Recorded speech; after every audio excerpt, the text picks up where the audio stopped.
seeing this on or before April 21st and 22nd, our moon is about to be in Aquarius. And this moon is our third quarter moon. We're coming out of eclipse season. The premonitions that we're going to receive on this day and or prophecy and or divination information, however you receive those messages in your practice, because for every person it's going to be a little bit different. Those messages are coming through and they're letting you know for the next about year and a half. Where do you need to go? How do you need to move? What is the brew going to look like for you? So listen.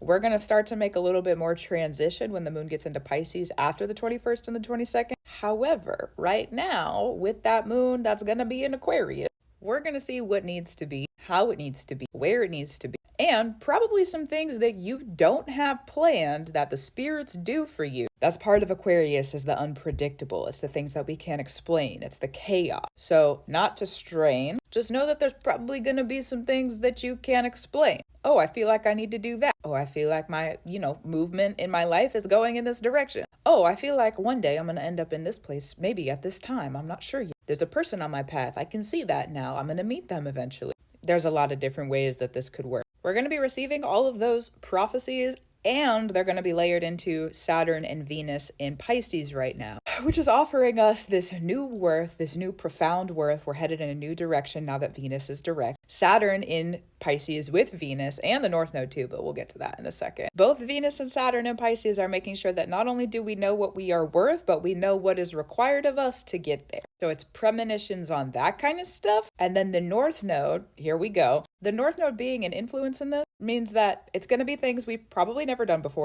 things that we're trying to do that are different. Also some premonitions and some receivings of information where we know we need to do it, but we do not know how we're going to get there. We maybe have never done it like that before. We're going to receive the premonitions of things that are very different and very new and might feel a little bit uncomfortable because they are different and new. So from the premonition energy and from this sort of like decision that you're making in yourself, do you want to go and receive that? Is that something that you're interested in? Does it need to change a little bit? How can I rearrange if that's true? From those decisions and the receiving of the premonition, both, there's going to be transitions in your life after those receivings happen. So make sure that you check in with yourself as you're receiving the premonitions. Does this feel like something I want to do? Is this true for me? Is there any other information that I need to know about? And if you have spirits in your practice, if you want to talk to them about it too, because once this moon is through, it's a third quarter moon. And personally, the way that I sit with the third quarter moon, it's very directional. What do I need to see so that I can be in the new cycle? What do I need to let go of? What needs to come with me? Because the moon is about to go into more darkness, and so we don't have as much light. So the third quarter moon for me says, well, okay, if I can see right here and right now, then I can walk into the shadow.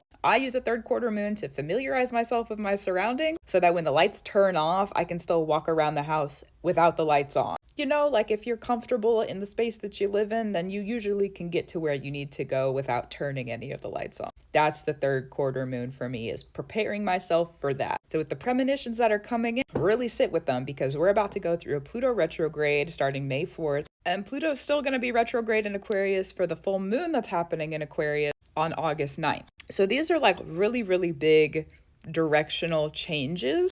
Even if they feel sort of tiny and kind of small when you're receiving them on this moon, they're going to alter many things.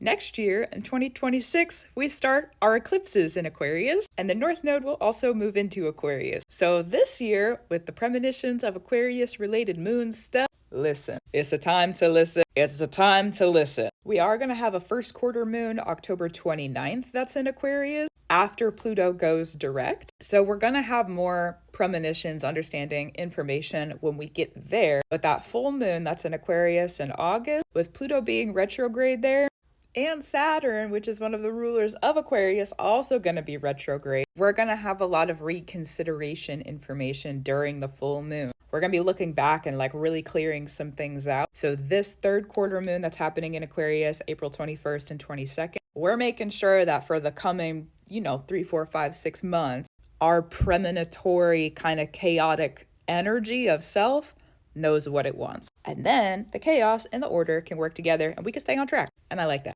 on a personal level. I don't know about you, but I know about me, it's a good thing when the order and the chaos work together. So that's it. That's what you need to know. Good luck. Enjoy the receivings. Gratitude, reverence, and love to you. Keep up the brew. I will too. Do what you need to do. I will too. True. And I'll talk to you soon.